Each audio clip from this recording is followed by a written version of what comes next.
All right, we're diving into a whole bunch of research today. Network functions, virtualization, NFV.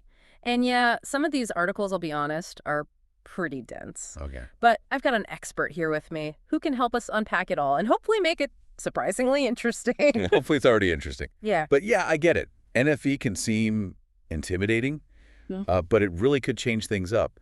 For businesses, sure, but for regular internet users too. Okay, so what is NFV? Like the quick explanation. Okay, imagine all the hardware that makes up a network. Routers, firewalls, all those boxes you see. Now imagine taking out their brains, the essential part that makes them work.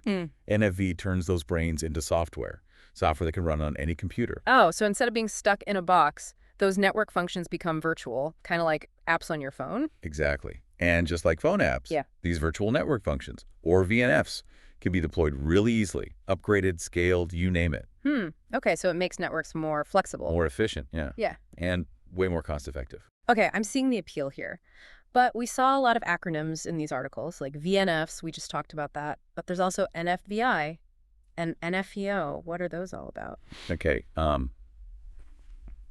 think of it like building a house. Yeah. The VNFs, those virtual network functions, Mm-hmm. they're like the different rooms in the house, the kitchen, the living room, all the bedrooms. Each one has its own purpose, right? Right. Its own function. So where does NFVI fit in? Is that like the foundation of the house? Yeah, it's a great way to think about it. The NFVI, or Network Functions Virtualization Infrastructure, Yeah. is everything you need to support those rooms. Mm-hmm. It's the land, the foundation, the walls, the wiring, all the stuff that makes those rooms livable. Makes sense. So we've got the rooms, the VNFs, we've got the house itself, the NFVI. What about MANO? What's that part? MANO is like, well, it's like the architect and the construction crew all in one. It's called management and orchestration. It's the system that designs the house, coordinates all the construction, and then manages everything. Once the house is built, Oh, so it makes sure everything runs smoothly? Like the plumbing works, the lights turn on? exactly. MNO takes care of deploying the VNFs, allocating resources, monitoring performance, and if anything goes wrong, it troubleshoots those issues. It's like the brains of the whole operation. It is, and makes sure all those virtual network functions are working together. This house analogy is really helping me, actually. So with those pieces in place, how does NFV actually help companies? The articles mentioned cost reduction, scalability, and agility. Right. Can you break those down for us? Sure. Let's start with cost reduction. Traditional networks, they need specialized hardware, which is expensive to buy and to maintain. Yeah. But NFV lets companies run those network functions on generic servers, way cheaper and easier to find. So it's like the difference between buying a whole new computer or just running a program on the one you already have. Yeah. And that means big savings. For upfront costs and ongoing expenses too, they can avoid those hardware costs. And they're not relying on one company's equipment anymore. That's a big argument for NFV right there. What about scalability?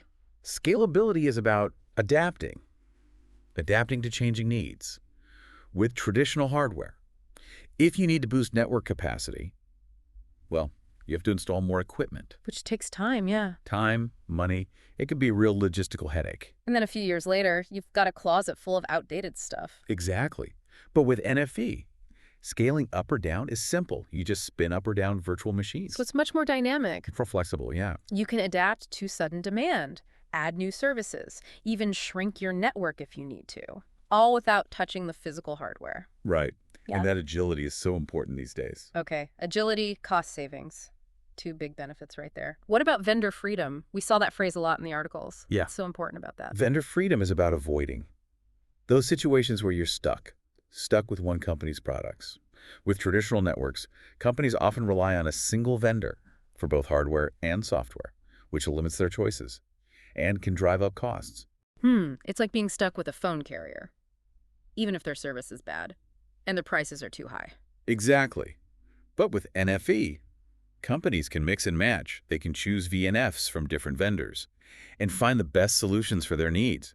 They're not tied to one ecosystem anymore. More control, more flexibility. Yeah. That sounds empowering, not just for businesses, but for people like us. Absolutely. Vendor freedom means more competition, which means better products, lower prices, more innovation. Okay, so we've got the NFV basics, the building blocks, the benefits. I'm starting to understand why this is a big deal. But I think we need a real-world example to really see how it's being used. Yeah, I agree. Let's look at some real-world examples and see how NFV is changing industries and shaping the future of networking. So, ready for some NFV in action? Yeah, absolutely. Give me a real-world example. Okay, imagine this. You've got a big telecommunications company. They're struggling to keep up. With all the demand for mobile data, people are constantly streaming videos, playing online games, downloading huge files. Yeah, I can see how that strained their network. Exactly, their network's at its limit all the time. And upgrading their hardware, well, it's expensive and it takes forever. Sounds like a perfect time for NFV. It is. It is. So how they use it? They decided to virtualize their core network functions, things like routing and switching. They moved them off that pricey hardware and onto software running on standard servers. So instead of replacing everything, they basically made their network run virtually. Exactly. Now they could scale their network much easier. Whenever they needed more bandwidth, they just spun up more virtual machines.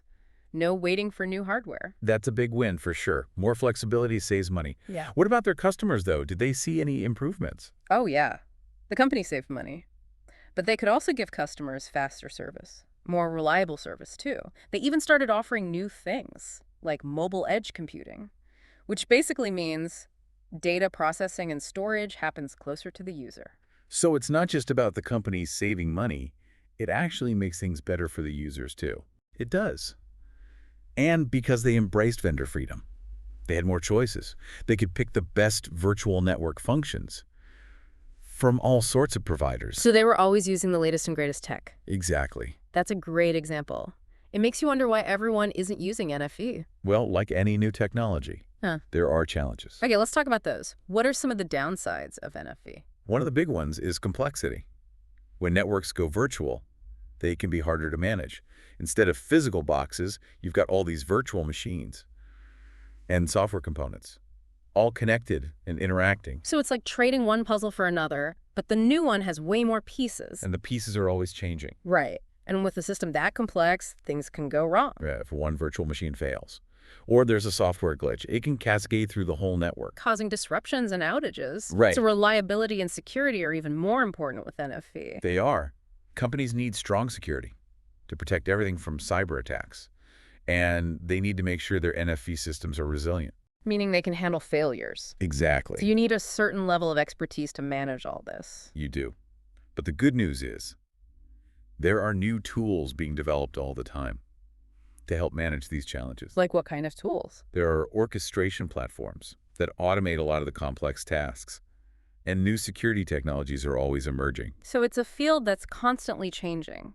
It is. Which is exciting, but maybe a little overwhelming too. Yeah, that's part of what makes it so interesting. One thing that caught my eye in the articles was network slicing. Oh, yeah.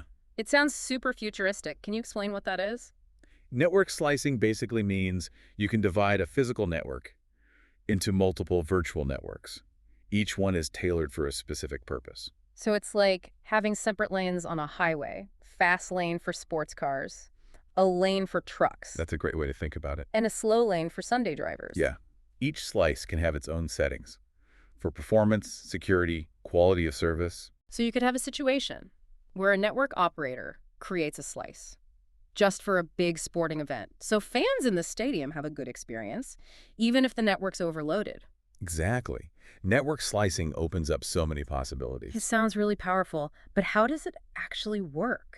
It's all thanks to something called software-defined networking, or SDN. Another acronym. I know. But SDN is really important for NFV. It basically lets network administrators control and configure the network through software. So they don't have to touch the physical hardware. Right. It's like having a control panel where you Yeah. can direct traffic, allocate resources, and create these virtual slices whenever you need them. Exactly. With SDN, they can allocate resources dynamically Yeah. to different slices, making sure everything gets the bandwidth it needs. So it's not just creating the slices, it's about managing them and making them work together. Right. And that's where those orchestration platforms come in. The ones we talked about earlier. Yeah. They help automate and manage everything. Looks like the network becomes intelligent. What other new trends are happening with NFV? One big one is AI and machine learning being integrated into NFV systems. AI in our networks, that sounds like science fiction. It's pretty amazing. Imagine AI that can detect problems and fix them before they even affect users. So a self-healing network. Exactly. And machine learning can analyze past traffic to predict future demand. So it's always prepared. It is. Yeah. AI and ML could revolutionize network management. Wow, my head's spinning with all this. This deep dive has been really eye-opening. But I think we need to zoom out a bit. Look at the bigger picture. I agree. Where is all this headed? What impact will NFV have on businesses, on us? What about the future of the internet? We've talked about how NFV can change things for companies, for the internet. But with any powerful technology, there's always that question, like, yeah, but what about this? What about the downside? Hey, it's not all sunshine and roses. NFV has its challenges, definitely. Yeah. We've talked about how complex it can be to manage, but there are other things to consider too. Okay, so what else should we be thinking about?